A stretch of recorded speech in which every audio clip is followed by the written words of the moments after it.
எண்கள் போன கிளாஸில் பார்த்தோம் தானே முதன்மை எண்கள். முதன்மை என்று சொன்ன என்னது? இப்போ ஒன்று இருக்குது, ஒன்றை பெருக்கி எப்படி எடுக்கலும்? ஒன்று தர ஒன்று எடுக்கலும். ரெண்டு எப்படி எடுக்கலும்? ரெண்டு தர ஒன்று தர ரெண்டு அப்படி மட்டும் எடுக்கலும். வேறு மூணு ஒன்று தர மூணு எடுக்கலும். நாலு எப்படி எடுக்கலும்? ஒன்று தர நாலு என்று எடுக்கவும் மேலும். வேறு நாலு எப்படி எடுக்கலும்? ரெண்டு தர ரெண்டு என்று சொல்லி எடுக்கவும் மேலும். அப்போ இப்போ ஆறை பாருங்கள். ஆறுக்கு மூணு தர ரெண்டு எடுக்கலும், ஒன்று தர ஆறு எடுக்கலும். விளங்கிச்சா? அப்போ யாருக்கு இவருக்கு எத்தனை காரணி இருக்குது? இவருக்கு ஒன்று நம்பர் மட்டும், அப்போ ஒரு காரணி. இவருக்கு ரெண்டு நம்பர், அதனால் ரெண்டு காரணி. இவருக்கு எத்தனை? ரெண்டு காரணி. இவருக்கு ஒன்று ரெண்டு மூணு காரணி. இவருக்கு ஒன்று ரெண்டு மூணு நாலு. இவருக்கு எத்தனை காரணி? நாலு காரணிகள் ஈக்குது. அப்போ யாருக்கெல்லாம் இப்படி ரெண்டு காரணிகள் மட்டும் ஈக்குதோ, யாருக்கெல்லாம் ரெண்டு காரணிகள் மட்டும் ஈக்குதோ அவங்களுக்கு சொல்கிற பேர் தான் முதன்மை எண்கள். அதால் முதன்மை எண் பாருங்கள், ஒன்று முதன்மை எண் இல்லை, ஏன்னா ஒரே ஒரு காரணி மட்டும். ரெண்டு ஒரு முதன்மை எண், மூணு ஒரு முதன்மை எண், நாலு வராது, அஞ்சு ஒரு முதன்மை எண், ஆறு முதன்மை எண் இல்லை, ஏழு முதன்மை எண், எட்டு இல்லை, 9 இல்லை, 10 இல்லை, 11 முதன்மை எண், 12 இல்லை, அப்புறம் 13 முதன்மை எண், 14 இல்லை, 15 இல்லை, 16 இல்லை, 17 முதன்மை எண், 19 முதன்மை எண். விளைஞ்சா? அப்படின்னு இவங்களுக்கு ஒரே ஒரு காரணி மட்டும் தான். அப்படின்னா பெருக்கினா ஓர் 11 ஓர் 13 அவர் மட்டும் தான். இப்போ ரெண்டு காரணி மட்டும் ஈக்கும். இப்படி ரெண்டு காரணி உள்ள ஆளுக்கு தான் முதன்மை எண்கள். இந்த முதன்மை எண்களை மட்டும் கொஞ்சம் அவசரம் எழுதிக்கோங்க, என்ன இந்த கணக்கு செய்கிறதுக்கு தேவை.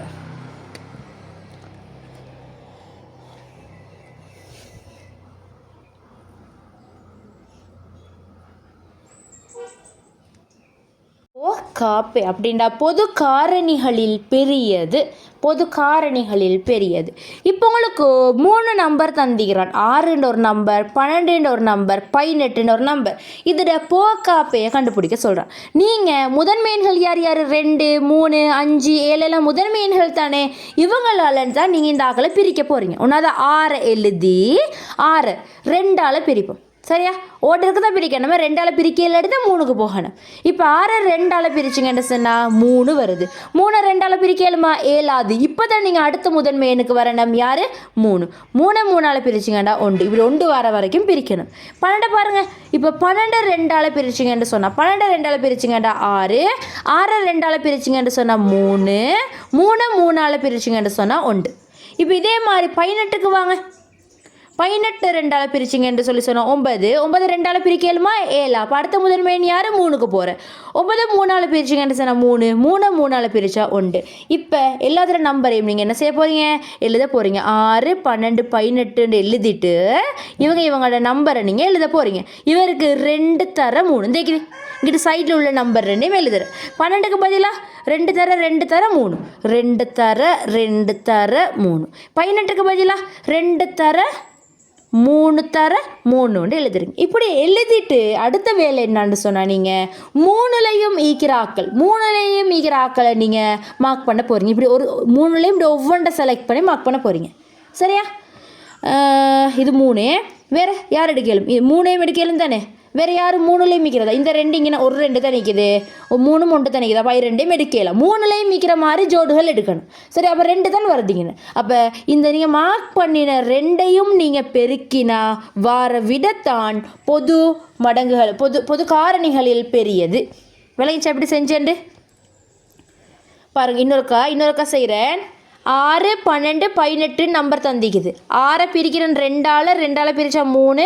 அப்போ முதன்மை எண்கள் யார்? 2 3 5 எல்லாம் தான் முதன்மை எண்கள். அப்போ 3 2ஆல் பிரிக்க இல்லாட்டி அடுத்த முதன்மை எண்ணான 3ஆல் பிரிக்கணும். பிரிச்சிங்கண்டா 1.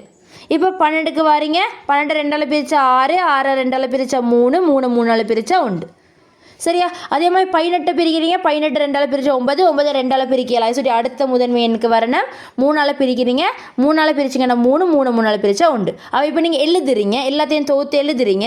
எப்படி? 6க்கு 2 தர 3, 12க்கு 2 தர 2 தர 3, 18க்கு 2 தர 3 தர 3. இப்போ நீங்கள் 3லையும் மிக்கக்கூடிய மாதிரி குரூப் மார்க் பண்ண போகிறீங்க. இந்த ஒரு 2ன்ற குரூப்பை மார்க் பண்ணிக்கிறேன்.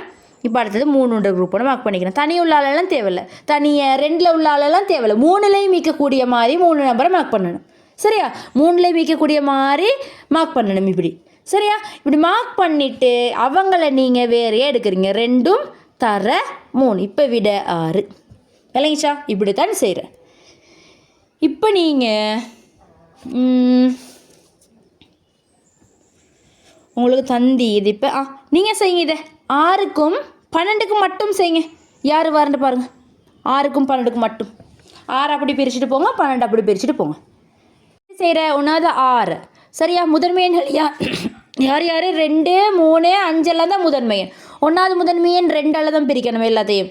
2ஆல் பிரிச்சிங்கன்னு சொன்னாங்க 3 2ஆல் பிரிக்கலாம். அதனால் அடுத்த முதன்மையன் பிரிச்சிங்கன்னு சொன்னால் 1 சரியா? இப்போ 12க்கு 12 2ஆல் பிரிச்சிங்கன்னு சொன்னால் 6 2ஆல் பிரித்தா 3 3ஆல் பிரித்தா 1. அப்போ 6க்குள்ள காரணி 6க்கு எப்படி வரும்? 2 தர 3 எழுதணும். இங்கிட்ட சைடில் உள்ளதை எழுதணுமே. 12க்கு யார் எழுதணும்? 2 தர 3. இப்போ 2லேயும் உள்ள ஆக்களை மட்டும் மார்க் பண்ணுங்க.